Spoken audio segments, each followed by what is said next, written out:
दोस्तों, हमारी कायनात राजों से भरी हुई है। हम जैसे जैसे एडवांस हो रहे हैं वैसे वैसे हम हमारी कायनात के बारे में जान रहे हैं और हमें कायनात में ऐसी चीजें मिलती हैं जिन्हें देखकर हम हैरान हो जाते हैं कि आखिर ये कैसे पॉसिबल हो सकता है। नासा के टेलीस्कोप ने एक तस्वीर खींची जिसमें आपको एक फेस नजर आ रहा है। जब आप इसे गौर से देखेंगे तो ये आपको एक चुड़ैल का फेस लगेगा, लेकिन कायनात में चुड़ैल का फेस कैसे हो सकता है? इसके अलावा साइंसदानों ने 1950 में एक स्टार की स्टडी की थी, लेकिन जब 2019 में उस स्टार को दोबारा से स्टडी किया गया तो वो स्टार वहां था ही नहीं, वो गायब हो चुका था। आखिर कोई स्टार कैसे गायब हो सकता है? इसके अलावा साइंसदानों ने कायनात में एक आंख को देखा। आखिर ये आंख किसकी है? ये अमेजिंग इन्फॉर्मेशन आप जानोगे आज के इस वीडियो में। वीडियो शुरू करने से पहले हमारे चैनल को लाजमी सब्सक्राइब करें, क्योंकि आप सब्सक्राइब करते हैं तो हमारा हौसला बढ़ता रहता है। सबसे पहले बात करते हैं इस फेस की। जब साइंसदानों ने इसे पहली बार देखा तो वो डर के, उन्हें लगा कि शायद कायनात में ये किसी चुड़ैल का चेहरा है, लेकिन जब इसकी स्टडी की गई तो पता चला कि ये एक नेबुला है जिसका नाम IC2118 है, जिसे विच हेड नेबुला भी कहते हैं। ये नेबुला चुड़ैल की तरह दिखाई दे रही है। साइंसदान का कहना है कि आज से कई करोड़ साल पहले एक बहुत बड़े रेड जायंट स्टार में सुपरनोवा हुआ था, जिससे ये नेबुला बनी। ये हमसे 900 लाइट ईयर दूर ओरियन कॉन्स्टेलेशन में मौजूद है। अगर आप ओरियन कॉन्स्टेलेशन के बारे में जानना चाहते हैं तो इस वीडियो को देखें। इसमें डस्ट पार्टिकल्स ब्लू और रेड कलर की लाइट को खारिज करते हैं। जब रेडियो टेलीस्कोप से इसे स्टडी किया गया तो पता चला कि यह नेबुला कार्बन मोनोऑक्साइड से मिलकर बनी है, जिसमें न्यू स्टार्स की फॉर्मेशन हो रही है। और इस नेबुला में जिन स्टार्स की फॉर्मेशन हो रही है असल में वो मेन सीक्वेंस स्टार और टी स्टार है। ये nebula Orion bubble super shell की बाहर वाली बाउंड्री का हिस्सा है। ये शेल एक ऐसे मटेरियल को बाहर फेंकता है जिसमें स्टार्स की फॉर्मेशन होती है, और IC2118 इसी शेल का हिस्सा है जो एक चुड़ैल के चेहरे की तरह दिखाई देती है। इसके बाद बात करते हैं इस तस्वीर की जो आंख की तरह दिखाई दे रही है। जब साइंसदानों ने पहली बार इस तस्वीर को देखा था तो उन्हें लगा कि शायद ये कायनात की आंख है, क्योंकि इसका स्ट्रक्चर बिल्कुल इंसानी आंख जैसा था। असल में ये एक स्पाइरल गैलेक्सी है जो हमारी जमीन से 17 मिलियन लाइट ईयर दूर है। साइंसदान इसे ब्लैक आई और इवल आई गैलेक्सी भी कहते हैं, क्योंकि इस गैलेक्सी के अंदर काले बादल हैं जो इस गैलेक्सी को बहुत खौफनाक बनाते हैं, जिससे ये इवल आई की तरह दिखाई दे रही है। इसका नाम NGC 426 है और ये वाकई में एक शानदार तस्वीर है। इसके बाद बात करते हैं इस तस्वीर की। दिसंबर 2019 में एक साइंसदान ने एक रिपोर्ट तैयार की। इस रिपोर्ट के मुताबिक जब उन्होंने 1950 में बनाए गए मिल्की वे गैलेक्सी के कैटलॉग को आज के बनाए गए एडवांस टेलीस्कोप के कैटलॉग से कंपेयर किया तो उन्होंने देखा कि 150 स्टार जो 1950 के कैटलॉग में तो थे, लेकिन आज वो स्टार वहां नहीं है। साइंसदानों के मुताबिक आज वहां कई और न्यू स्टार्स होने चाहिए थे, लेकिन वहां तो पहले वाले स्टार्स भी गायब थे।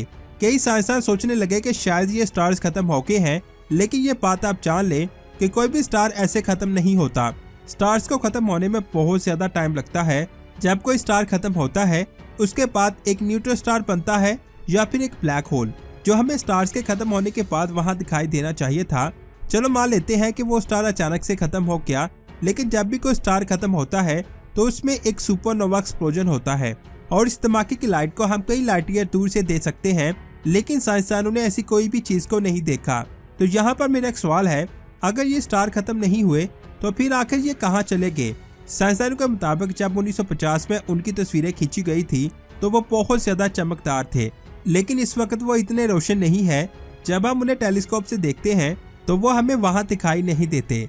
ये बात आप जान लें कि किसी भी स्टार की रोशनी इतनी जल्दी खत्म नहीं होती, उसे कम होने में बहुत ज्यादा टाइम लगता है। साइंसदान का कहना है कि हो सकता है कोई ब्लैक होल मिल्की वे गैलेक्सी के अंदर आया हो और उसने इन्हें निगल लिया, लेकिन हमें वो ब्लैक होल भी नहीं मिला। तो फिर वही सवाल आता है कि आखिर ये सब स्टार गए कहाँ? नासा ने हमारी जमीन से 1470 लाइट ईयर दूर सिग्नस कॉन्स्टेलेशन में एक स्टार को ऑब्जर्व किया जो बहुत अजीब बिहेव कर रहा था, जिसकी रोशनी कभी कम हो जाती और कभी ज्यादा। साइंसदान के मुताबिक स्टार के गिर्द डायसेंस फेस स्ट्रक्चर हो सकता है, यानी एलियंस ने स्टार के गिर्द स्ट्रक्चर बनाकर स्टार की सारी एनर्जी को हासिल कर लिया, जिसकी वजह से वो स्टार डिम होता जा रहा है। यानी हमारी कायनात में एलियंस मौजूद हैं।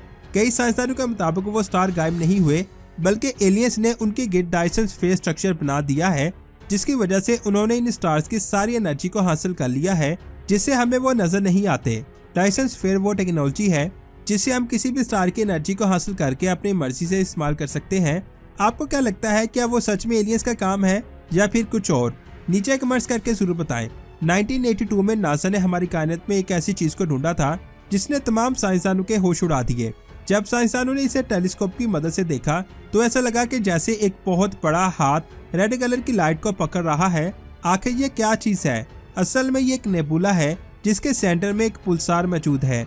ये जानकर आपका दिमाग चिकरा जाएगा कि ये अपनी एनर्जी अपने से 150 लाइट ईयर दूर एक न्यूट्रॉन स्टार से हासिल करता है। ये स्टार आज से 19,000 साल पहले एक धमाके की वजह से फट गया था जिससे ये नेबुला बनी थी। इसका डिजाइन ऐसा है जैसे एक हाथ रेड कलर की लाइट को पकड़ रहा है। अब बात करते हैं द ग्रेट अट्रैक्टर की। जैसे कि हमारे सोलर सिस्टम में मौजूद सितारे सूरज के गिर्द ऑर्बिट करते हैं और हमारा सूरज और उसके जैसे अरबों स्टार्स मिल्की वे गैलेक्सी के सेंटर में मौजूद गैलेक्टिक सेंटर का चक्कर लगाते हैं। मिल्की वे गैलेक्सी जैसी कई गैलेक्सी आपस में मिलकर लोकल ग्रुप बनाती हैं और ये तमाम गैलेक्सी इस लोकल ग्रुप के सेंटर का चक्कर लगाती हैं और फिर ऐसे ही कई लोकल ग्रुप आपस में मिलकर गैलेक्सी क्लस्टर को बनाते हैं जिसमें ये लोकल ग्रुप गैलेक्सी क्लस्टर के सेंटर में मौजूद किसी चीज को ऑर्बिट करते हैं। आप ये जानकर बहुत ज्यादा हैरान होंगे ये हजारों क्लस्टर आपस में मिलकर द ग्रेट अट्रैक्टर का चक्कर लगाते हैं। साइंसदान पिछले कई सालों से इसके बारे में स्टडी कर रहे हैं लेकिन अभी तक हमें इसके बारे में कुछ नहीं पता चल सका कि आखिर ये है क्या। लेकिन साइंसदान के मुताबिक ये एक बहुत बड़ा ब्लैक होल हो सकता है जिसके गिर्द ये सारी गैलेक्सी ऑर्बिट करती हैं, लेकिन अभी तक ये कंफर्म नहीं हो सका कि आखिर ये क्या चीज है। अब बात करते हैं हमारी कायनात की सबसे गर्म जगह की। हमारी जमीन से 5 अरब लाइट ईयर दूर विर्गो कॉन्स्टेलेशन में गैस से बना एक बहुत बड़ा बादल है जिसका नाम RxJ 1347 है। ये बात आप जान लें, साइंसदानों ने आज तक हमारी कायनात में जितनी भी गर्म जगह ढूंढी है उनमें से ये सबसे ज्यादा गर्म है जिसका टेम्परेचर 300 मिलियन डिग्री है और ये हमारे सूरज की कोर से 20 गुना ज्यादा गर्म है। साइंसदानों के मुताबिक ये बादल दो गैलेक्सी के आपस में टकराने की वजह से बना था जो आज 50 लाख लाइट ईयर के एरिया में फैला हुआ है। इन दोनों गैलेक्सी के टकराने की स्पीड 4000 किलोमीटर फी सेकंड थी और आप ये जानकर बहुत ज्यादा हैरान होंगे कि बिग बैंग के बाद यह दूसरा सबसे बड़ा धमाका था जिसने साइंसदानों को चकरा के रख दिया। तो दोस्तों, आज की ये अमेजिंग वीडियो आपको कैसी लगी नीचे कमेंट्स करके जरूर बताएं। अगर अच्छी लगी तो लाइक करने के साथ साथ इसे अपने दोस्तों के साथ जरूर शेयर करें और स्पेस की ऐसी ही अमेजिंग वीडियोस को देखने के लिए हमारे चैनल स्पेस वर्ल्ड को सब्सक्राइब करके बेल आइकन को प्रेस करें। अपना बहुत सारा ख्याल रखें। अल्लाह हाफिज।